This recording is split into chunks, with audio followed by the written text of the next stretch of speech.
Hi students. World history की series में आज का हमारा टॉपिक है वो है जुजेप्पी मैजिनी। जुजेप्पी मैजिनी था वो इटालियन हिस्ट्री का एक बहुत इंपॉर्टेंट कैरेक्टर था और ये वर्ल्ड हिस्ट्री में भी पढ़ा जाता है और इटालियन यूनिफिकेशन में भी पढ़ा जाता है। तो हम जानते हैं ये मैजिनी कौन था और इसने क्या क्या किया। जुजेप्पी मैजिनी था, उसका जो जन्म है वो जेनेवा में हुआ था। जेनेवा इटली का एक सिटी है, इटली का एक शहर छोटा सा, उसमें इसका जन्म हुआ था 1807 में। 1807 में इसका जन्म हुआ था इटली में, जुजेप्पी मैजिनी। मैं आपको बता देता हूं इटालियन यूनिफिकेशन बहुत बाद में हुआ था 1861 में, लेकिन उसकी शुरुआत करने वाला मैजिनी ही था। इटालियन यूनिफिकेशन का सपना लेने वाला मैजिनी ही था और उस सपने को पूरा करने वाले वो कावूर और गैरीबाल्डी और विक्टर एमेनुएल टू थे। लेकिन क्रेडिट जाएगा इसको, स्टार्टिंग का क्रेडिट। तो इनका जन्म हुआ 1807 में, जिनेवा में हुआ। ये जिनेवा वो नहीं है जो WHO का हेड ऑफिस है, जेनेवा, ये नहीं है जिनेवा, वो तो स्विट्जरलैंड में है। वर्ल्ड हेल्थ ऑर्गेनाइजेशन का ये हेड ऑफिस है, ये जेनेवा है। ये एक सिटी है इसमें सार्डिनिया पीडमोंट में, इटली में। ये जो मैजिनी था ये रिवोल्यूशनरी था। हमारे जो भगत सिंह हैं, राजगुरु, सुखदेव, भगत सिंह, चंद्रशेखर आजाद, ऐसे ही ये रिवोल्यूशनरी था। जो सरकार के खिलाफ है, मैनेजमेंट के खिलाफ काम करते हैं, वो रिवोल्यूशनरी होते हैं। तो ब्रिटिश इंडिया के खिलाफ काम किया भगत सिंह ने, ऐसे ही ये मैजिनी था। ये किस लिए था रिवोल्यूशनरी? ये अपने देश को रिपब्लिक बनाना चाहता था, रिपब्लिकन कंट्री चाहता था। ये रिपब्लिकन था, मैजिनी वॉज रिपब्लिकन। इसका मतलब है रिपब्लिक क्या होता है? जिस देश में हेड ऑफ द नेशन है उसका इलेक्शन होता हो, उसमें मोनार्की नहीं हो, हेरिडिटरी नहीं हो। If the head of the nation is elected that country is called Republic. Republican चाहता था ये कंट्री, इसको इटली को बनाना। इसने क्या किया, ये कार्बोनरी नाम की एक सोसाइटी थी, कार्बोनरी। कार्बोनरी नाम की एक सीक्रेट सोसाइटी थी, अंडरग्राउंड काम करते थे ये लोग, कार्बोनरी वाले। इस सोसाइटी को इसने ज्वाइन कर लिया मैजिनी ने, इसमें काम करते थे। तो कैसी सोसाइटी थी ये बताता हूं आपको।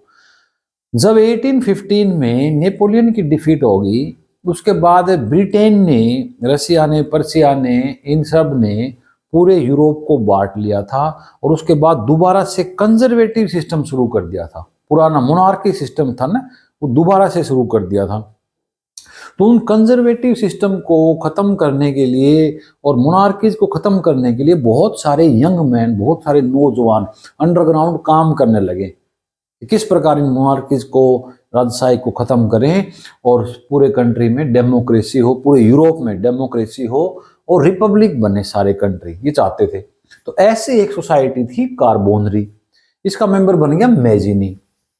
ठीक है, मैजिनी ने खुद भी अपनी बाद में 2 ऐसी सोसाइटी बनाई है। ये सोसाइटी किसी और ने बनाई थी, इसका मेंबर था मैजिनी। मैजिनी ने क्या किया था, लिगुरिया में, लिगुरिया भी एक एरिया है इटली में ही, जेनेवा के पास, इसने वहां पे रिवोल्यूशन किया। रिवोल्यूशन का मतलब है वहां लोगों को इंस्पायर किया, उनको मोटिवेट किया स्ट्राइक करने के लिए, रिवोल्यूशन करने के लिए। लिगुरिया कहाँ है? इटली में ही है, जेनेवा के पास। इसने लोगों को मोटिवेट किया और इसको फिर क्या चाहता था इस रेवोल्यूशन में? इस रेवोल्यूशन में ये चाहता था कि कंट्री को रिपब्लिक बनाया जाए, मोनार्की को हटाया जाए, इलेक्शन हो या डेमोक्रेसी आए। इटली का था लिगुरिया।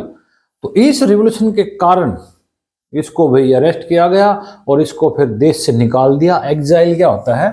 वनवास को बोलते हैं एग्जाइल। देश से निकाल दिया ये स्ट्राइक करने के बाद मैजिनी को। मैजिनी को बाद में कई साल फ्रांस में रहना पड़ा। 1831 में इसको एग्जाइल कर दिया, तभी 24 साल का था। 1807 में इसका जन्म है, तो 24 साल की उम्र में इसको देश से निकाल दिया इटली से और इसको फिर फ्रांस में रहना पड़ा। अपना वनवास था उसने फ्रांस में बिताया। तो फ्रांस में इसने बहुत सारी सोसाइटी बनाई, वो एक्टिविटी अपनी जारी रखी फ्रांस से। तो इसने 2 सोसाइटी बनाई थी, दोनों सोसाइटी का आपको नाम याद रखना है। मैजिनी ने 2 सोसाइटी बनाई थी, एक तो यंग इटली और एक यंग यूरोप। यंग इटली उसने मार्सेज में बनाई थी, फ्रांस में रहा था ना ये एग्जाइल के दौरान। तो फ्रांस में मार्सेज जगह है, मार्सेज, मेडिटेरियन सी है ना, वहां बीच है मार्सेज। तो मार्सेज में इसने 1831 में ये यंग इटली नाम की सोसाइटी बनाई, अंडरग्राउंड काम करने वाले, उनका टारगेट होता था ये मोनार्की हटाना, रिपब्लिक बनाना। एक और सोसाइटी बनाई 33 में, बर्न में। बर्न है कैपिटल स्विट्जरलैंड की।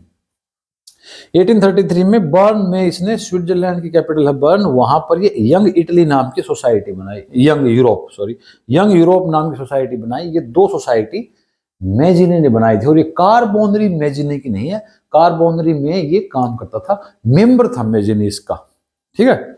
इसके बाद ये याद रखना है कि ये इटालियन यूनिफिकेशन का सपना लेने वाला, ये सबसे पहले इसे ही नहीं सोचा था कि इटली है उसमें छोटे छोटे स्टेट्स हैं, वो नहीं होने चाहिए, इटली एक यूनाइटेड किंगडम होना चाहिए, और वो भी रिपब्लिकन हो, रिपब्लिक हो वो कंट्री। ये सपना इसने सबसे पहले लिया था। हालांकि इटली का यूनिफिकेशन बहुत बाद में हुआ है, 1861 में हुआ है, और वो काउंट कावूर और गैरीबाल्डी उन लोगों ने किया, लेकिन इसको भी हमेशा याद रखते हैं। इसके नाम से बहुत सारे चौराहे हैं, बहुत सारी यूनिवर्सिटीज का नाम है, बड़ी पर्सनालिटी है ये इटली की। तो ये इसके जो एक्टिविटी थी उसके कारण जो कंजर्वेटिव लोग थे, पुराने विचारों के, जो मोनार्की चाहते थे, उनमें बहुत डर बैठ गया, वो बहुत ज्यादा फ्राइटेंड थे, अफ्रेड थे इससे। तो उसमें से एक कंजर्वेटिव था ये चांसलर मेटरनिक। ये ऑस्ट्रिया का चांसलर था मेटरनिक उस टाइम।